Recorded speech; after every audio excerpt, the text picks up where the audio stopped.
Hello, and welcome. Today we embark on a rather special journey, not across vast oceans or into the depths of untamed jungles, but into the very heart of human ingenuity and culture, our homes.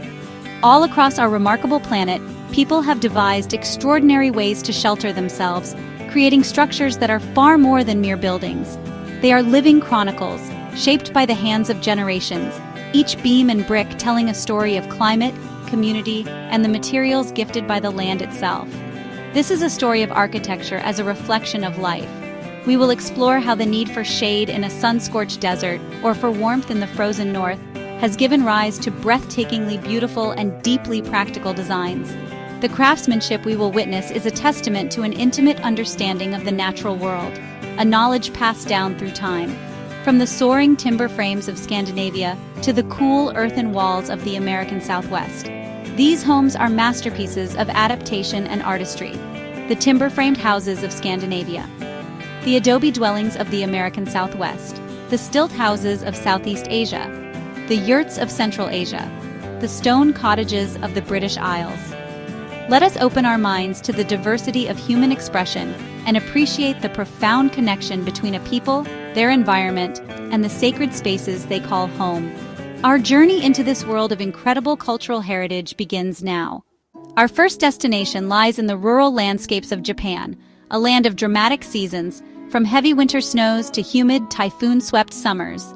Here, we find the minka, the traditional farmhouse of the Japanese people. These magnificent structures, built almost entirely of wood, bamboo, earth, and straw, stand as a profound statement of harmony with the natural world. Their most striking feature is the steep, thatched roof, known as a gasho zukuri, or praying hands style, designed to shed the immense weight of winter snow and allow smoke from the central hearth to permeate the thatch, preserving it from insects and decay. Inside, the minka is a world of shadow and light, a flexible, open space that adapted to the changing needs of the family. Partitions made of paper, or shoji, could be moved or removed entirely, transforming the living area for work, celebration, or rest. The raised wooden floors allowed air to circulate, providing relief from the summer's humidity, while the central sunken hearth, the orori, was the very soul of the home. It was here that families gathered for warmth, to cook their meals, and to share stories, its gentle fire a constant comforting presence against the wildness of the world outside. The construction of a minka was a communal triumph, a complex puzzle of interlocking wooden beams and pillars assembled without the use of a single nail. This remarkable joinery allowed the structure to flex and shift, to breathe with the earth itself, making it surprisingly resilient to the earthquakes that so often trouble these islands. The minka is not just a house, it is a living organism, a testament to a philosophy that sees humanity not as a conqueror of nature, but as an integral part of it.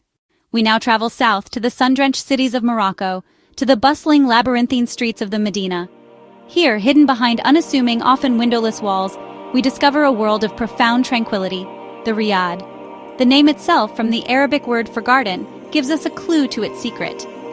This is a home designed to look inward, to turn its back on the noise and heat of the public sphere and focus on a private central courtyard, a veritable oasis of peace for the family within. This courtyard is the heart and soul of the Riyadh. Open to the sky, it often features a cooling fountain, the gentle sound of water echoing through the space, and lush plants that create a microclimate, a pocket of cool air that circulates throughout the home. The rooms all open onto this central space, their large windows and doors shielded from the direct, harsh glare of the African sun. This design provides not only comfort and ventilation, but also a deep sense of privacy, a core value in Islamic culture, creating a sanctuary shielded from the eyes of the outside world. The beauty of the Riyadh is one of intricate detail and masterful craft. Every surface seems to come alive with zelija, the vibrant geometric mosaic tilework that adorns walls and fountains. Carved plaster and ornate wooden screens, or mashrabiyah, filter the light into delicate patterns, casting shifting shadows across the cool tiles. The Riyadh is a masterpiece of climate control and cultural expression, a dwelling that creates its own paradise, proving that even in the most crowded of cities, one can find a haven of serene, cloistered beauty. Our journey now takes us to the vast, open grasslands of East Africa, the ancestral lands of the semi-nomadic Maasai people. Here, life is intrinsically linked to the herds of cattle they follow, and their homes reflect this mobile, communal existence. This is the manada, a temporary village built by the women of the community. It is a remarkable feat of natural engineering, a structure crafted entirely from the materials immediately at hand, a framework of woven sticks, plastered over with a mixture of mud, grass, and fresh cow dung. This seemingly simple construction is, in fact, perfectly adapted to its environment and purpose. The cow dung, when dried by the relentless sun, creates a hard, waterproof shell insulating the interior from the day's heat and the night's chill.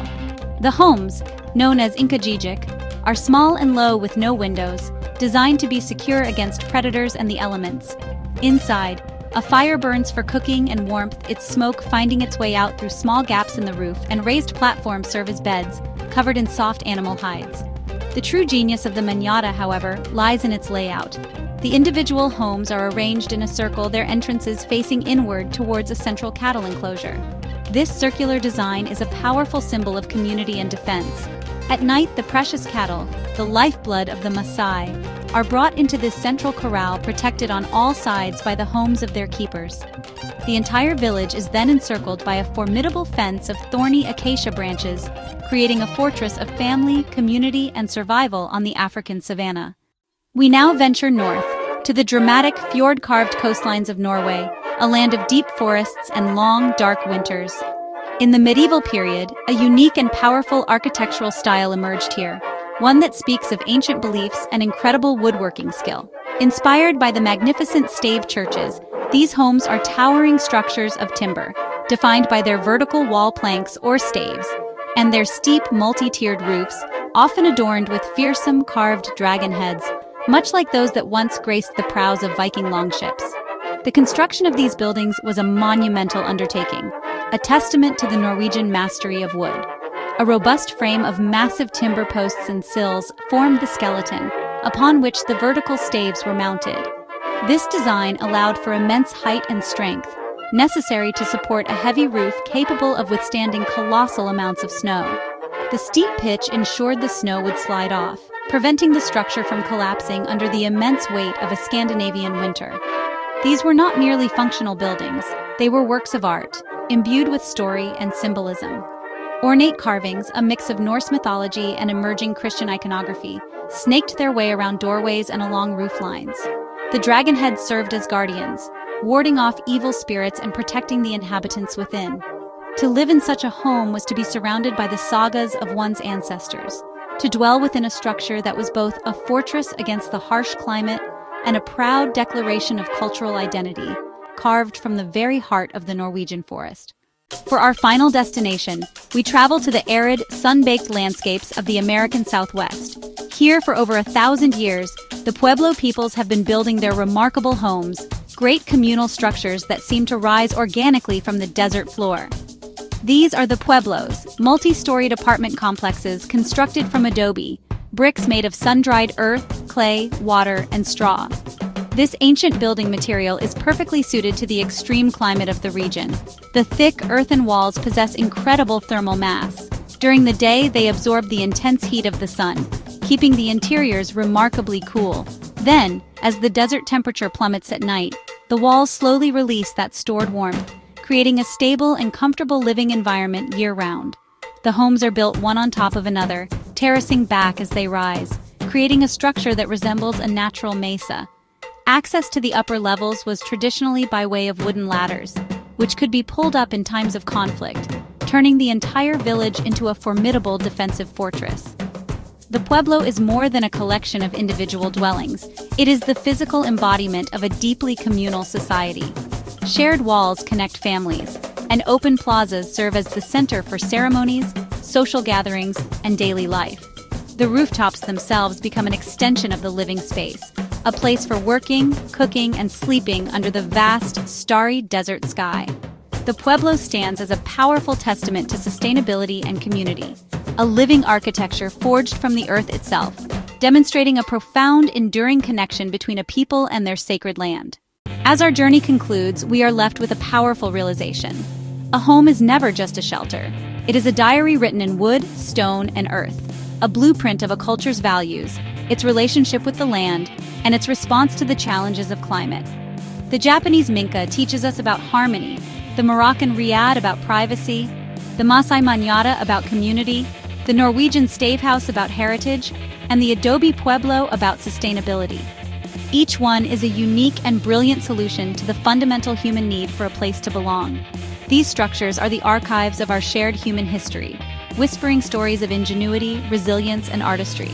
They invite us to look at our own homes and our own communities, to ask what values our buildings reflect. As the world becomes more uniform, it is more important than ever to celebrate and preserve this incredible diversity of architectural expression. For in losing these homes, we risk losing a vital part of what it means to be human. I hope this exploration has inspired you as much as it has me. Which of these incredible homes resonated with you the most? Share your thoughts in the comments below. I would love to read them. Thank you for joining me, Mills Black, on this journey through the architecture of humanity. Until next time, stay curious.